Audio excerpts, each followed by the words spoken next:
আজ তোমাদের এই ভিডিওতে স্পিড ক্যালকুলেশন কিছু ট্রিক দেখাবো। তো অনেকগুলি অঙ্ক আছে যেগুলি আমরা খুব সহজে করে নিতে পারি, কিন্তু সেগুলি অনেক সময় লেগে যায় অঙ্কগুলি কষতে। তো কিছু গুণ এখানে দেখে নাও।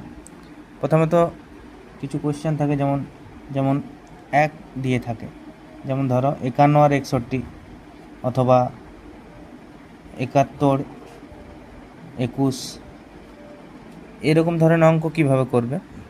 প্রথমে আমরা এককে নামিয়ে নেব, ঠিক আছে। তারপর এই দুটো যোগ করে নেব, 6 আর 5 11, 11 এক হাতে থাকে 1। আর এবার দেখো 5 6, এই দুটোর গুণফল 30, আর হাতের 1 যোগ করলে 31, 3111 হলো এটা অ্যান্সার। এবার দেখো এটার অ্যান্সার কী হবে। 7 আর 2 যোগ করে নেব, প্রথমে 1 নামালাম, 7 আর 2 9, আর এই দুটোর গুণফল 7 2 14।